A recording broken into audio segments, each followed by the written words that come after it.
Maintenant, je vous présente M. Paul Dewar, qui est ici pour représenter le nouveau Parti démocratique. Et je devrais dire aussi que M. Dewar est le critique pour les affaires externes.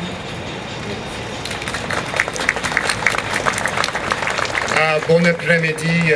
C'est un honneur d'être ici aujourd'hui, mais comme vous, c'est très, très triste avec les situations sur le terrain en Irak et le nord de l'Irak.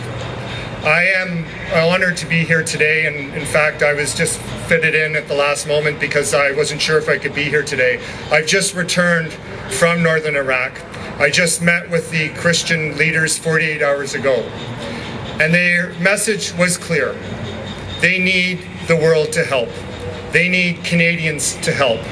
And they're very concrete things that we can do. It is hard for us to conceive of what has happened until you are there. After we met with the Christian leadership, which you just heard Archbishop send greetings from, we went across the streets where the refugees are. They're the lucky ones. They are getting shelter. They are getting food.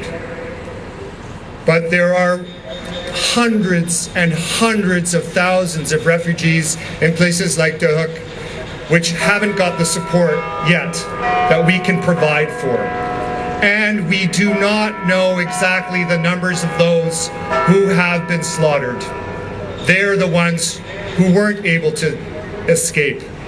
But let me also be clear that when I was there with Minister Baird and my colleague Mr. Garneau, we are determined to do everything we can to mobilize support.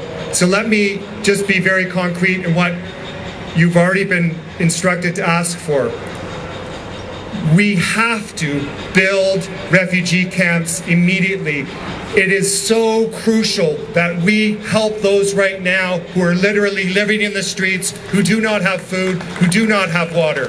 It is embedded in all religious doctrine to take care of one's neighbor, and that's what we need to do. It is, for you to understand what has happened, it is like taking the whole population of Ottawa and vacating that population to the other side into Gatineau. It is very close. We were on the front lines. We could see where ISIS was 2 kilometers away. And people have had to leave without notice with 24 hours with just the clothes on their back if they're lucky. So we can do this. Our country will be there, I'm sure, and let's keep the pressure up. And let me leave you with a story of hope. When I asked the officials in Kurdistan how they were coping, because they're already having to deal with the huge number of refugees who came from Syria before.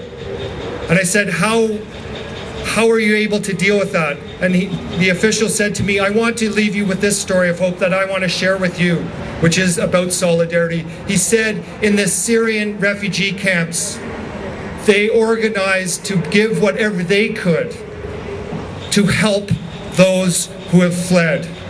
In other words, those who have very, very little were putting together the funds and anything they had to help those who had fled, the Christians, the Yazidis, and the Turkomans. It is a story of great hope and faith, and that's why we have to do what we can.